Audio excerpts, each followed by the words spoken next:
This is also business of feeling good, feeling great. Uh, Not everyone is born beautiful and handsome, right? Yeah. So, uh, by doing these services, you pamper yourself. It also elevates your self-esteem, right? It actually makes you more confident. I am lucky. I am blessed. Be it my corporate job, be it Enrich, be it anywhere, I'm blessed with great people around. So that's added to my strength. Two things. I think one is this is all about people business. So you need to be people person first. You need to build teams, and the teams will build the business. So that is one thing. Second thing, when you do business, obviously there are waves. There are ups, there are highs, there are lows. Zenoti presents Growth Diaries, the fascinating stories behind the best brands in beauty, wellness, and fitness.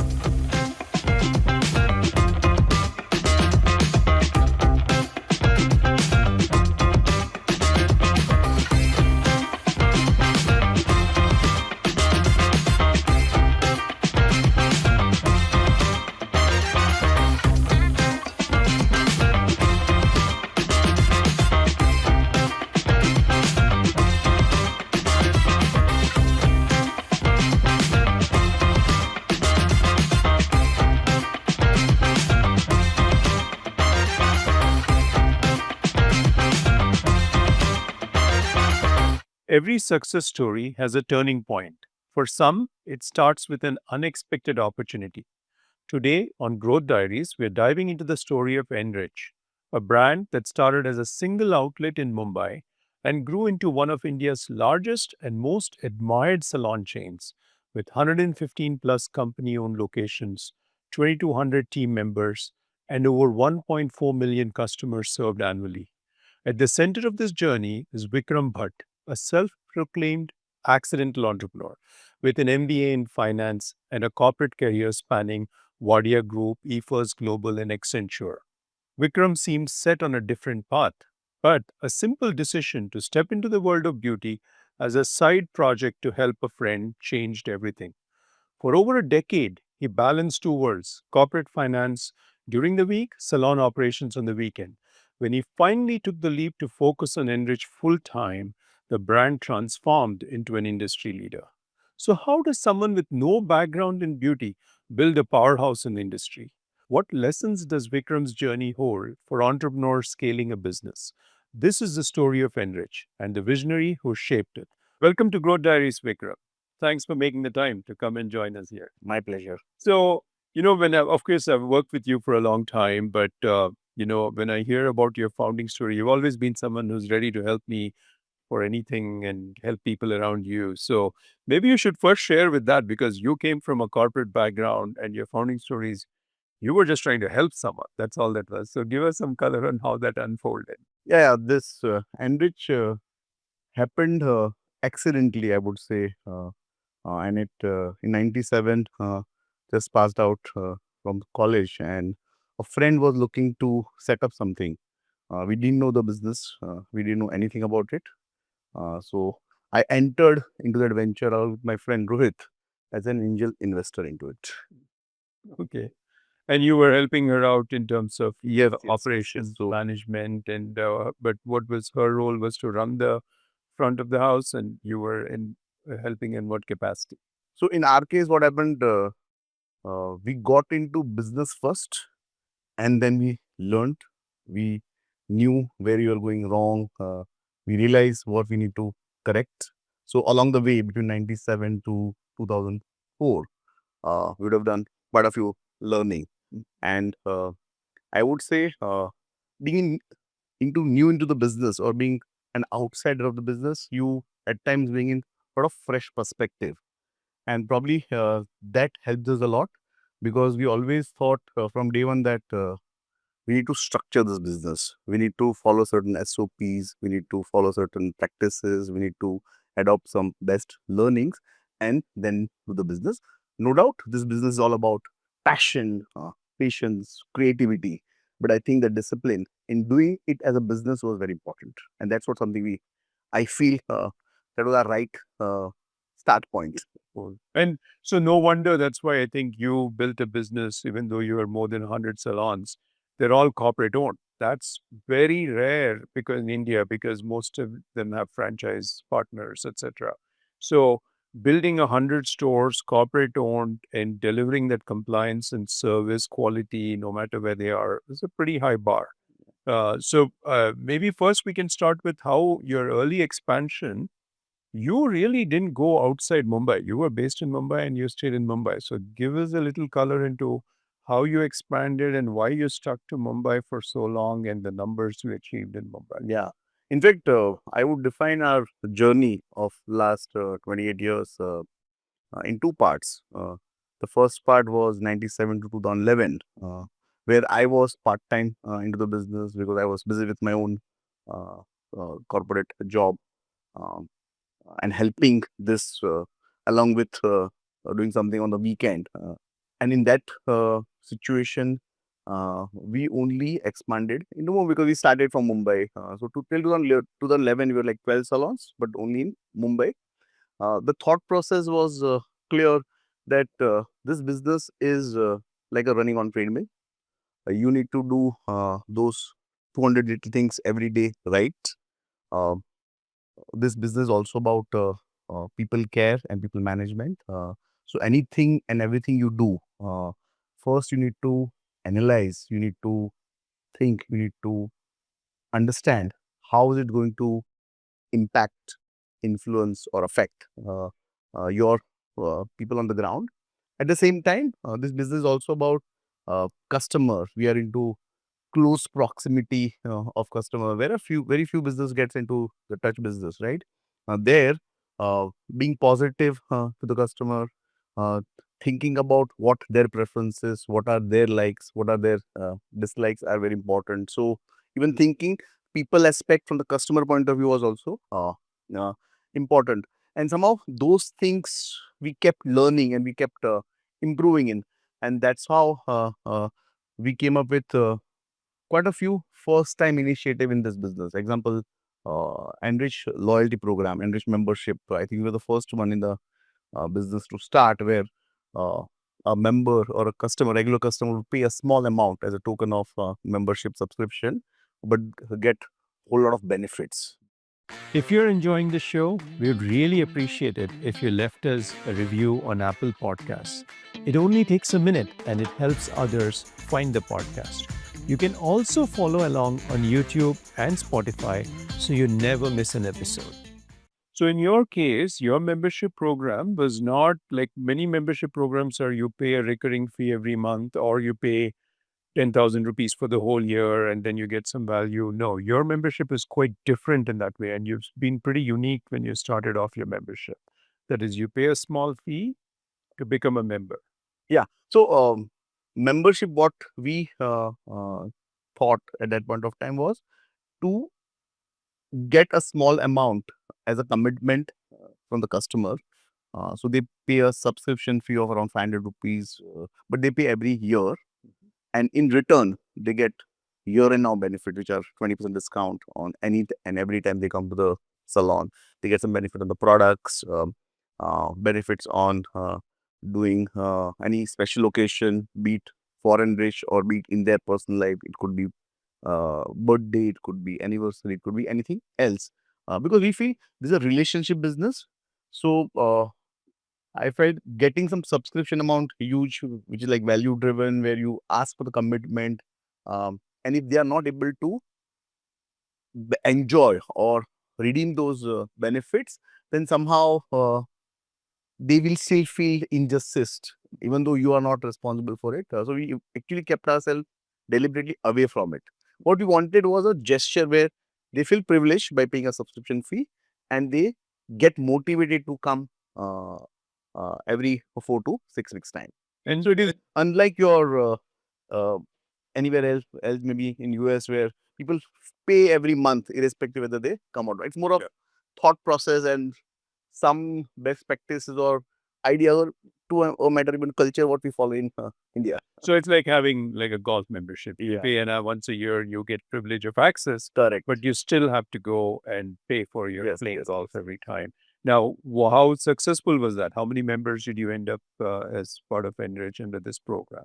In fact, as I speak, every year we do about 125,000 customers. So almost 10,000 plus customers become member or they renew their membership. And 80% of our footfall, I think 75% of our footfall is members, 80% of our revenue is coming from our members. Okay, great. That's 125,000 across all the stores for the year? Across all the year. Oh, yeah, for the thing. Yeah, so on an average, a salon store of ours would make about 50 to 75 members a month. So that totals about 1,000, 1,200 a year. For the whole year. So it's Whole- more than 1,000, 1,200. Yeah, yeah. Great. And so how has your membership program evolved after that? So that was your initial thing, which has really, made people feel loyal to your brand and somehow have a commitment. And it's very different than most salons have done in the past. I think you were the first. I don't know if someone copied that. But have you evolved that over time to have other membership programs also?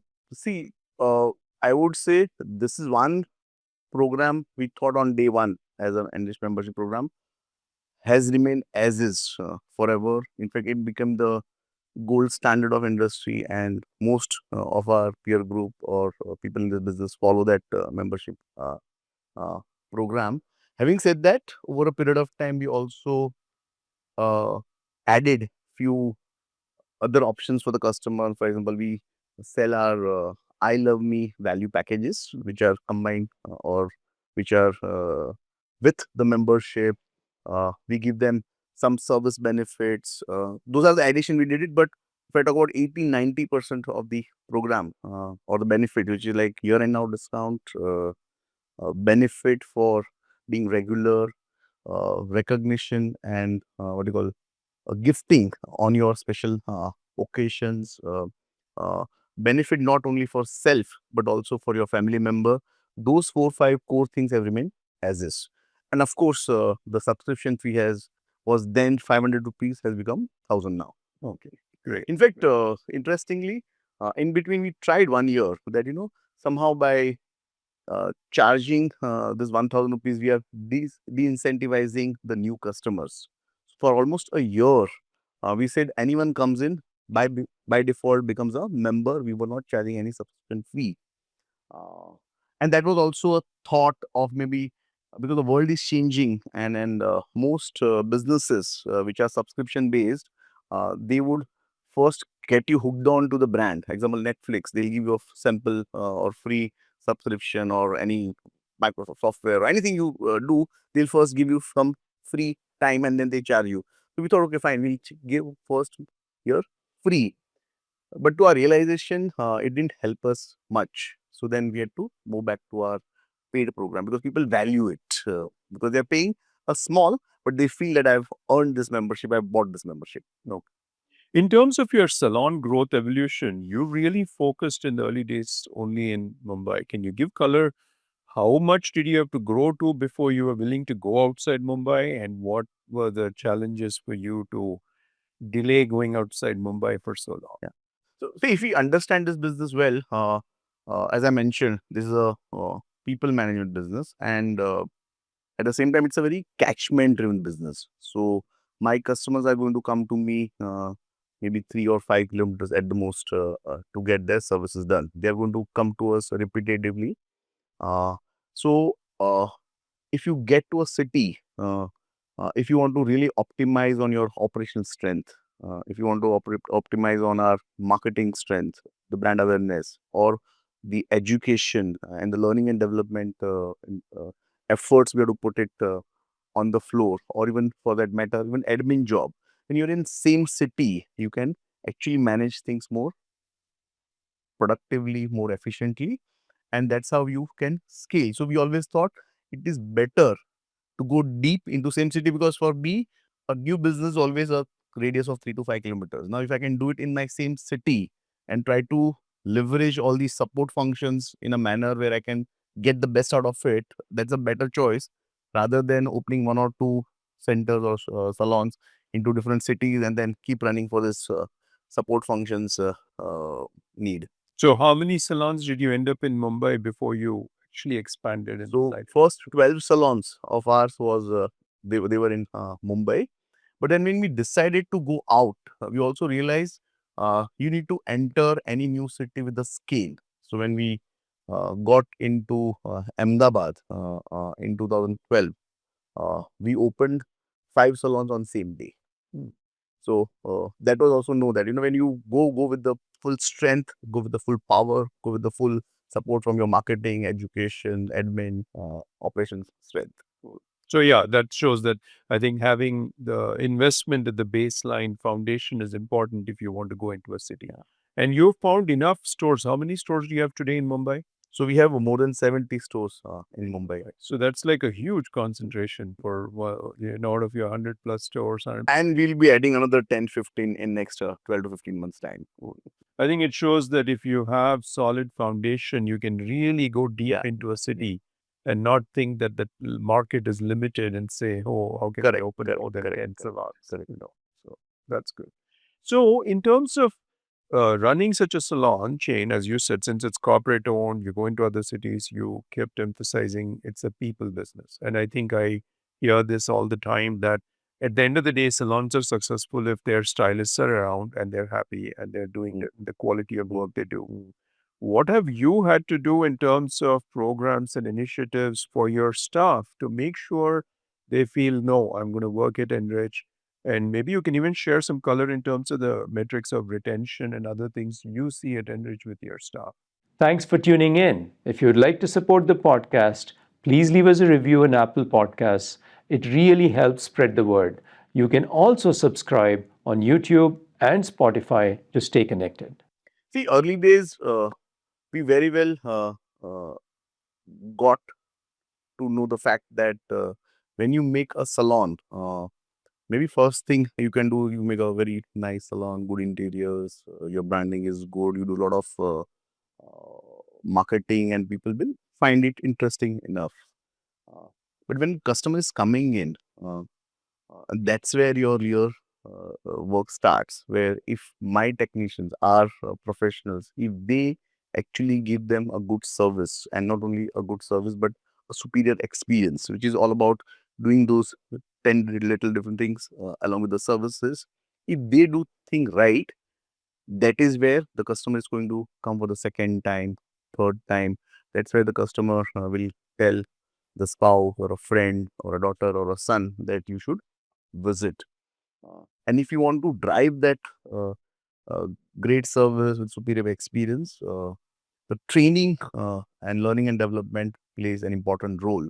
So early days, we realize that we need to focus and put every possible effort to get the technical skills of our people up, and that's the only way you can actually differentiate yourself, because customer end of the day want to get a great service and a great experience. So I think, and that was the right thing we did at that point of time. Over a period of time, we also realized that it is not just getting a person to work for you, a technician or a professional to work for you. They are very skilled, right? And they are in high demand, right? What do you do next is to ensure that you make them aware of all the benefits, right? And these benefits are not only just what fixed pay you pay or the incentive you pay, and our incentive programs are quite exhaustive. It's not only Sage, but it's also related to service level and few other things, almost 20 plus such components. You also need to make them learn and you need to show them a career track. So if a particular person is joining at a level, then they need to say, okay, fine. After 2 years, where am I going to go? How my journey is going to grow. In fact, we have tons of example where someone would have joined as a support staff or maybe a graduate stylist, and 6 to 8 years time they would have actually grown to the thing where they become creative thing. Next thing was to also amplify this, right? That fine, these are the real cases we are talking to you. All those efforts actually work for a retention of people. So if I say first few years, we had to attract the talent, but I think last 2 decades, our constant endeavor is to retain the talent, to motivate them, and to motivate them not only through rewards and recognition, but also to motivate them through a good learning. to reward them with good best people practices, care about them, care about their family, care about their friends, care about their ecosystem, right? For It'd be great example, to get an example. for example, each of the Enrich team member gets about 3 to 5 thousand, and I'm talking about person on the floor gets that many points, which means that many worth of services, right? Every month. So they actually, on their off day, they can come to salon, they can get the services the way the customer gets done. And those who perform services, they also get paid for it. So we want them to realize that, when you are sitting as a customer, how you should experience. We want also our people to realize that when I'm servicing my team member, I need to take them as a customer. Now, these things do matter, right? At the end of the day, my average bill value is 2,500. So anyone who's spending yearly about 30, 40,000 rupees is a good customer for me. In our case, these are my internal customers who are actually my whale customer, because they end up getting benefit of 60, 56,000 rupees a year, but they also getting that thing on the floor. Oh, great. And so, in terms of employees' performance reviews, as you said, you have, what are there are performance parameters which go into it, or how much does store level management have rights to decide performance ratings, or how much does data drive performance ratings? So, see, because you're into people management business, uh, almost 70, 80% of the exercise has to be structured, has to be predictable. So there are about 12 performance assessment parameters, which each person on the floor knows that I'm being evaluated on this parameter. This could be sales, product penetration, customer repeat, quality audit score, uh, my way of dealing with customers, and quite a few others. And each of them get to know almost on real time basis every quarter that this is where I'm scoring. So when we do the exercise, it is what you call overall overview of what you've been doing for last 4 quarters. So there are no, we try our best. There are no shocks or surprises for an individual, because when you tell them someone on a real time basis that this is where you need to focus, they will always focus and do it. You put it onto the thing. We actually discuss this in the monthly meetings as well, right? So people get to know that, okay, fine, among 10 of us, 3 people are doing great job, and what are they doing great, which I can get to know. So that is very predictable. But at the same time, about 20, 30% parameters are also very qualitative, right? Because they are on the spot. How did you solve a challenge or a concern with customer put across to you, right? And at most times, it is not just a particular service, it could be something else, right? So the impromptu thing what you do for customer to make them feel is one of it. How are you improving on your technical skills over a period of time? That is also important, but the weightage of that could be 20, 30%. How is your behavior, right? Not only for your customer, for your peer group, for the support staff who's working for you, for your bosses. And those qualitative aspects also come from the salon and their reporting bosses, operations head. So all those things get combined, and that's how the entire performance exercise gets concluded. And then you have very least amount of noise, that how you manage it, what you manage it, because then it is known and you can always justify why it is done and on what basis it is being done. Cool. So, having 80% of the performance being well defined helps clearly. As you Yes, said, there's no yes, surprises at the end. And I think you are transparent about this. So yes, I get to know who are the three guys who are at the top of the chart, and I can go yes, learn from yes. them and all that stuff. So very few salons do that. So I've always been a firm believer, just be transparent, because then people know it's very predictable and they learn from each Yeah. other. And you're also rewarding the best Yes. performance. Transparency helps that the best people are recognized as the best people on a constant basis in the salon. In fact, in our times when we were in the corporate world, there was something called bell curve. Yes. So we actually gave away the bell curve concept almost since 2014-15, almost 10 years now, right? Because we feel that if every one of you know your goals, every one of you know what is my threshold to reach, and if all of you are going there, you are winners. At the same time, your salon is winner. At the Yeah. same time, brand as a brand, you are winner. Yeah. So there should not be any moderation exercise for getting someone down the process, because generally bell curves are meant to rationalize things, right? So we gave away that concept long Yeah. ago. And given you were concentrated in Mumbai, I'm assuming I know you have a bunch of academies and you could invest really heavily in the training and education for your staff, do this transparency in performance, and also being concentrated in a city, you end up having a lot of roles, I guess, where people grow from store level Yes, yes. manager to region to everything.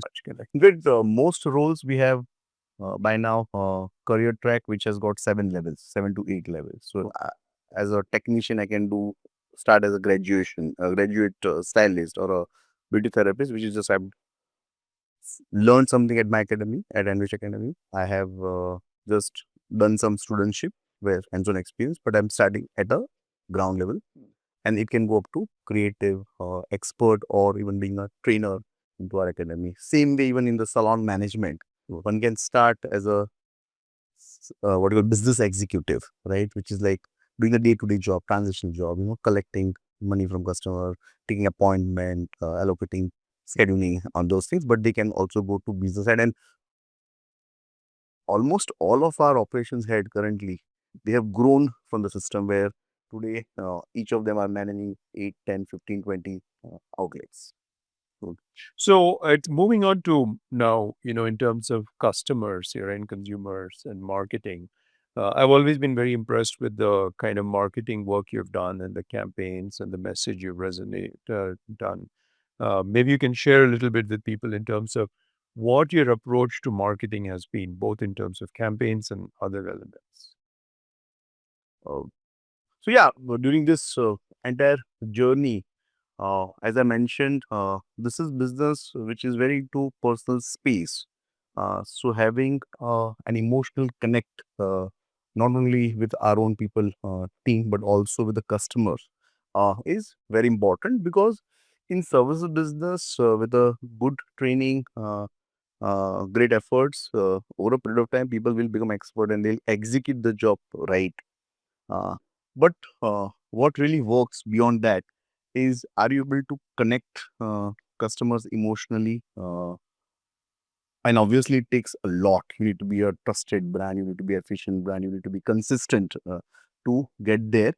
Uh, so we realize that we need to have that connect where people can relate to us, right? And that's how our Enrich tagline is says that love begins with you. And if you think through in this eternal world, when you zero down on last dot, maybe it is so important for you to love yourself first than anything else, and that's how the entire thing builds up. So our focus also, like, how can I make an individual, uh, in this case customer, feel important, being loved, being pampered, being taken care of. Uh, so anytime and every time we come up with any, see, this business is also retail business, right? It's a services business where you need to keep coming with offers, benefits, discount, big sale, this, that, right?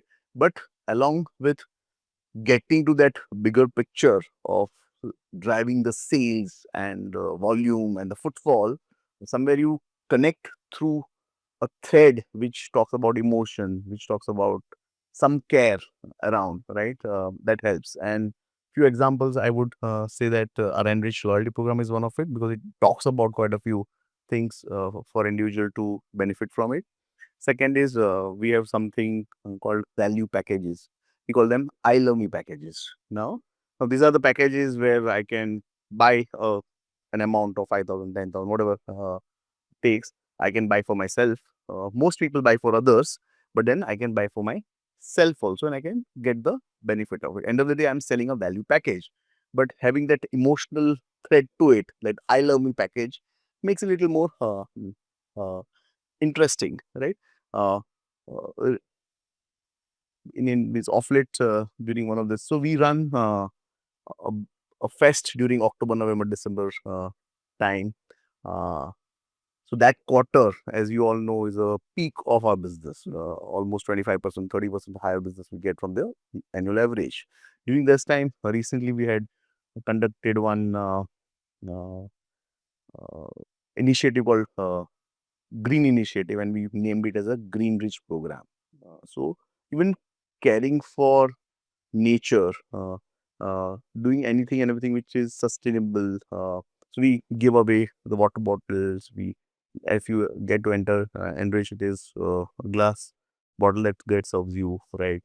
Or using consumables or some of these utility items in a manner where you're saving water, you're saving carbon footprint. You're trying to do your little bit. In fact, collecting the empty bottles even from the customers, putting it at you, arranging agency, scrapping agency, which takes care and they recycle it. All those things we keep doing it because that's how it makes sense to people that you're doing this business with some purpose, some story, some intent.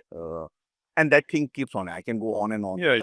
So I think, yeah, I really, I think I hear you, which is saying that all salons do need to have loyalty programs, memberships, instruments, kind of stuff.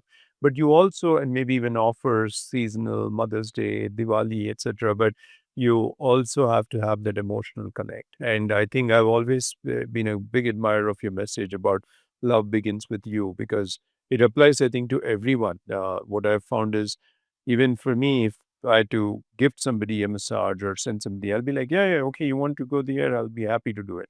But when it comes to my turn, it's like, "Arey, it's okay. You work always to keep do. yourself second, I third. have work to do." So I loved your ad campaign, which was like when you asked a bunch of people saying, "Who are the three most important people in your life?" Yeah. Not one person listed out themselves as the three most important people. They listed mom, dad, brother, or husband, Sister, wife, yeah. my wife and the sister and my dad or something.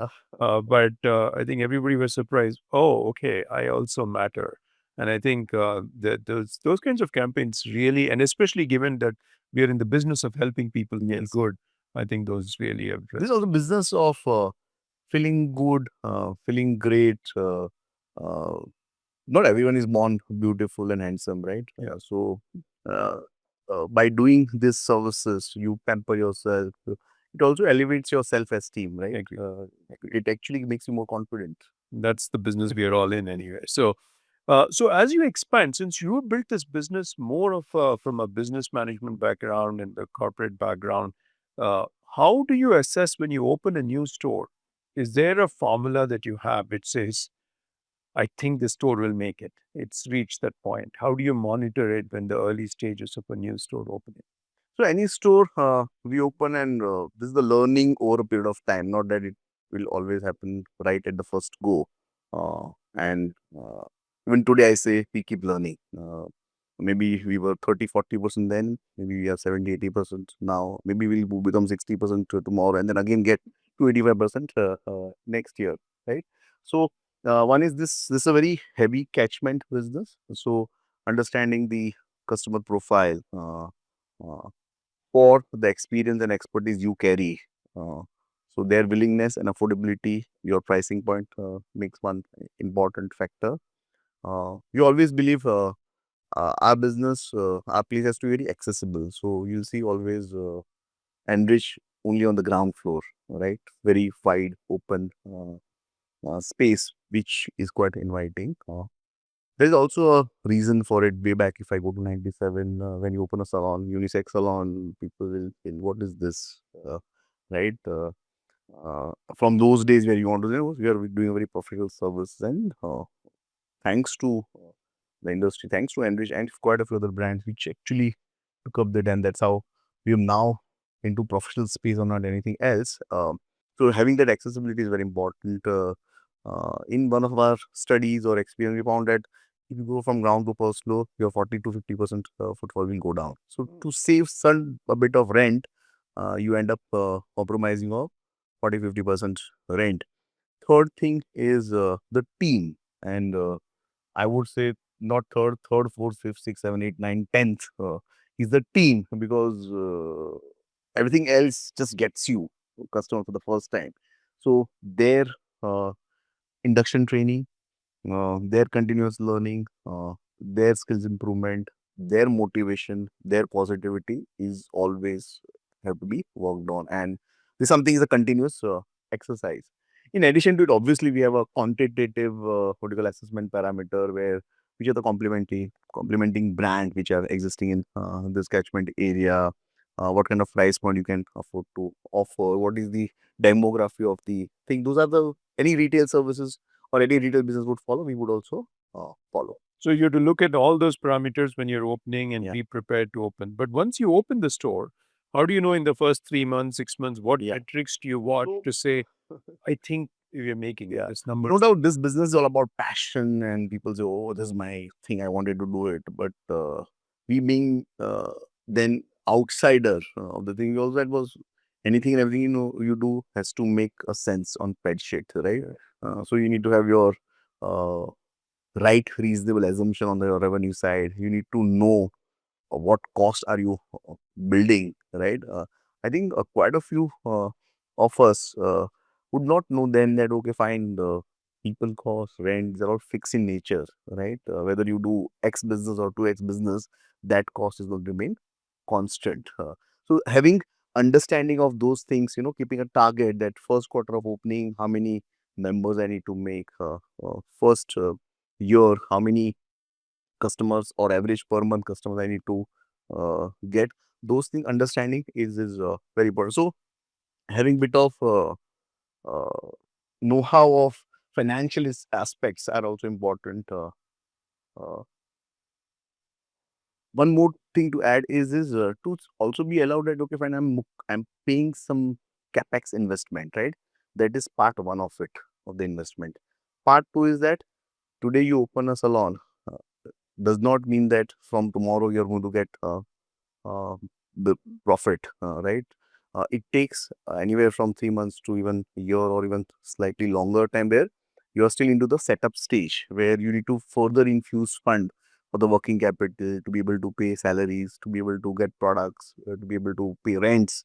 That is also part two of the investment where you are, because before you become a break even and you become cash surplus, you need to also keep infusing it. So anyone who does this, think about it, has to also take care of that part too. And third, which quite a few of us at least then were not realizing, now I'm sure everyone looks at it, is the any capex you do has a depreciation or has a amortize or has a shelf life to it. So any investment you do, you need to ensure that you are recovering the depreciation. Some money you are keeping aside as a depreciation amortization of assets over a period of time. That's the indirect cost, because that doesn't add to your cash flow, but that also, but it definitely adds to your P&L. So having understanding of that indirect cost also is very important. So these things we keep Cool. evaluating. Yeah. So I think it's not just the initial cost, but it's the operating cost that goes into it. And then being very clear on a spreadsheet what numbers need to get to. Like Yeah. you need to have 1,000 new customers or whatever. Then you can feel safe that where you are kind of thing. Great. So I really loved your Love Begins With You campaign. And I think the audience should see Love Begins With You. I want them to see a short the ad that you made on it. Okay. Let's see how it is. Every day in the morning when my mom feeds me breakfast, she feeds me like I always feel pampered by everyone. They'll care about me every time. Whatever I want, they'll get it for me. When I had very bad day at workplace, and then I went to mom, and then she consoled me.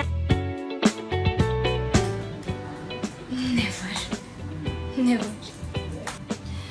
No, I don't. I just get to pamper myself. I normally don't. So that's, yeah. The last time that I pampered myself, that's difficult.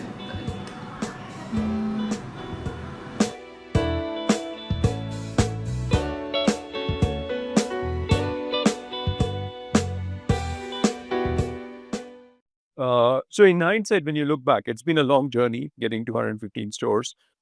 Is there anything you would do differently as part of your journey if you look back? See, there are situations where you want to do things uh, at the pace you want to do, or you want to do or not do for that matter. But there are also situations where you can't do, or the situation doesn't allow, right? And then we have seen twice in last 2 decades of journey. And in fact, I would say we became serious about this business only after 2011. I became full time. In the last 15 years, twice it had happened that there is an opportunity. There is one great thing available where you can scale it up, but because of certain what do you call decision you need to, or some certain trade-off you need to make in terms of be able to get infuse equity into the company, and you're not able to do that. Maybe that one should always keep in mind that you have enough and more money for the expansion or scaling of the business. Whether you scale it or not, that's a different story. But you should never feel uh, restricted or constrained because of the lack of capital. And capital will come from your internal accruals, will come from your equity, can come from even debt. So maybe we could have, don't know if we manage it well, but I could say there are situations where you have to just kind of survive. You have to kind of just hold on. You have to just kind of pause. In that situation, I'm talking about 2014, 2016 till we, since 17, where we were like giving exit to our former private equity partner and getting new. During that time, we could not scale numbers, but at the same time, we did right thing by even extending our own store, expanding existing store. So there was no gestation period of setting up the new store. So we could manage more business. We could manage higher square feet of things. So we expanded business by extension of existing business rather than adding up new stores. So that was one learning. Second, the difficult times you all went through between 2020 until 2021 end is that any unexpected situation happens. So you need to have certain backup, certain thinking, or certain kind of being a little far-sighted is one. And I don't think that was the experience, the feeling of only me or we as Enrich, but everyone, right? So now we are better prepared to do things. But as part of COVID, you actually went through and explored, because of COVID, the whole mobile business and service delivery at home. Yes, yes. How has that worked at Enrich? Yeah. So in fact, COVID time, obviously, we could not serve the customers, but we knew that we can definitely remain in touch with the customers. So, example, we ran an initiative called Call is Well.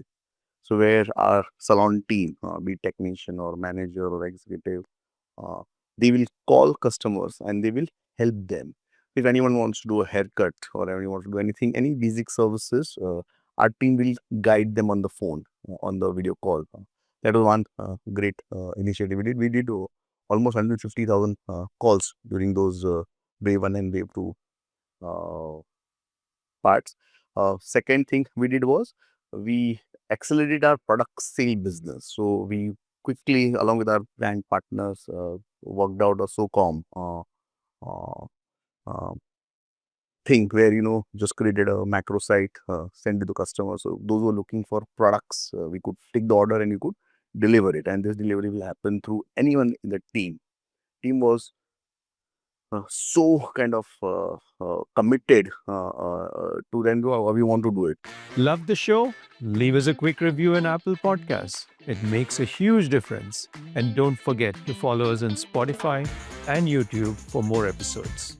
And that spirit drove us to do things then. And so we could, in fact, manage 30% of the revenue through only product sale of the average. So those two things we did right. Great. And so if somebody was starting off today as an entrepreneur, what advice would you have for them in this industry? So, okay, two things. I think one is this is all about people business. So you need to be people person first. You need to build teams, and the teams will build the business. So that is one thing. Second thing, when you do business, obviously there are waves, there are ups, there are highs, there are lows. So uh, having that resilience of adapting to the situation, keep learning and keep pushing things is very important for not only this business, any other business as well. Cool. And is there a trait of yours that you feel has helped you as you built this business, stands out for you? I think I already answered. Resilience is one thing I feel it is very important being into any business, because the fact that you're in business, it carries risks, but Yeah. it carries the opportunities. It carries challenges, but it also gives you the strength and the opportunity to grow. Yeah, I agree. And I think many times they say a successful entrepreneur isn't just because they have a great idea and a great execution. It's there because things do go wrong. And the people who are perseverant and don't give up and are resilient to tough times are the ones who come out. I also feel you need to be lucky. Yeah. Yes. And I personally, I am lucky. I'm blessed. Be it my corporate job, be it Enrich, be it anywhere, I'm blessed with great people around. So that's added to my strength. Great. And is there a company or something which you admire, not necessarily in our space? What stands out for you when you look out and say that's a beautiful business? I would say quite a few individuals in past would have inspired you or I admire. But more recent example is Virat Kohli, right? The kind of passion, perseverance, commitment, seriousness, discipline he has exhibited and proved himself at the right moment is exceptional. So that's a great learning of recent things. And he didn't get to this now. He was constantly doing it. Maybe we are realizing it more now than ever before. I think that's what I say. A lot of times people only look at the final achievement and the greatness But someone the kind achieved. of They don't look at the perseverance that it takes to get there. the efforts and the sacrifices people put their blood and sweat to get there, and I think that's something to inspire from such things around. So yeah, thank you, Vikram, for doing this interview with me. And then thanks a lot for all your support, even on the Zenoti journey. You've always been a great person to give input and give conviction and confidence to Zenoti as well as in the early days when we were growing and thinking about what all we need to do in our company.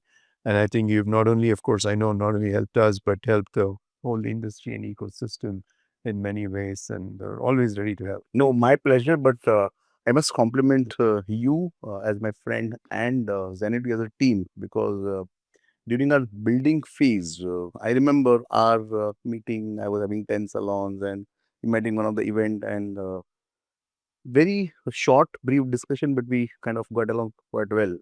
So when we are structuring the business, we are building the business, we are setting up the processes.